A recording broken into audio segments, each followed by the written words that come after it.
services and a solid conservative voting record. I'm happy to be joined on stage by so many of my dear friends in the Kentucky General Assembly, as well as our great constitutional officers, including the great Mark Kincaid, our state treasurer, and who I think will be go down and he's just the best ag commissioner in the history of Kentucky, Jonathan Chow. And I'm always honored to share the stage with my colleague in Washington, who will go down in history as one of the truly great U.S. senators ever.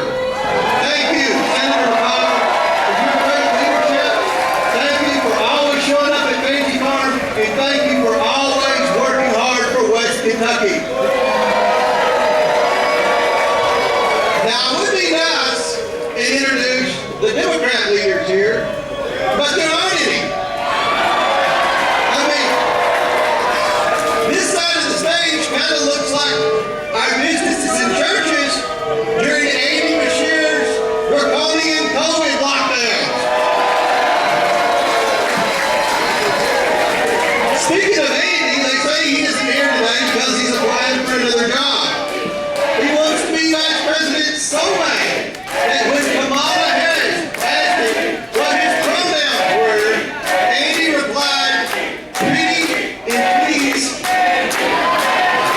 Desperate to reinvent his image from a Whitney choir boy to a liberal attack dog, Andy went on national TV to attack J.D. Vance for not being like most Kentuckians. I mean, J.D. Vance grew up in East Kentucky in a broken home to a working class mother battling addiction. At the same time, Andy Beshear was roughing it, growing up in the lieutenant governor's mansion. I can't imagine all of the atrocities he went through growing up in that mansion, and then later when he attended Vanderbilt University. The top two races this November are for president and U.S. representative. Let me begin by sincerely asking for your vote and support to allow me to continue fighting left-wing liberal policies and deep state bureaucrats as your member of Congress. Many of you have asked if I had an opponent. Well, you just heard from her. Welcome to your first and last trip to Fancy Farm.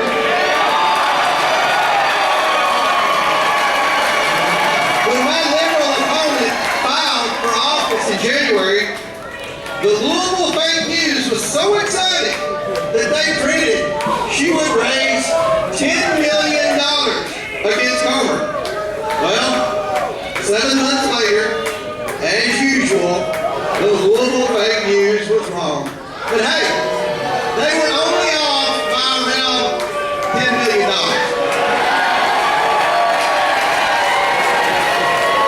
I ask for your support for Congress because I've led the fight against runaway spending that led to Biden inflation.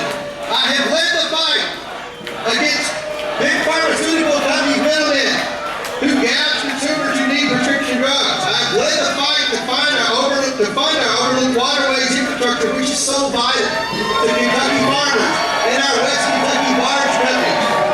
I have led the fight that exposed how corrupt the Biden family has been in their influence peddling schemes, which netted them tens of millions of dollars from our enemies around the world.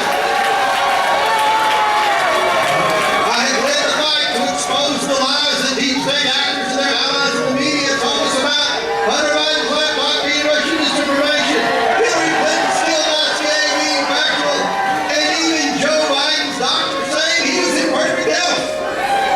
And just last week, I led the fight to hold the Secret Service accountable for their negligence during the assassination attempt of President Trump. Washington, D.C. is a tough place full of bad people with no common sense, waging war each day against our fundamental values. Liberal Democrats want to ban gasoline vehicles. Liberal Democrats want to allow men to play women's sports. Liberal Democrats want to ban West Kentucky coal and replace it with solar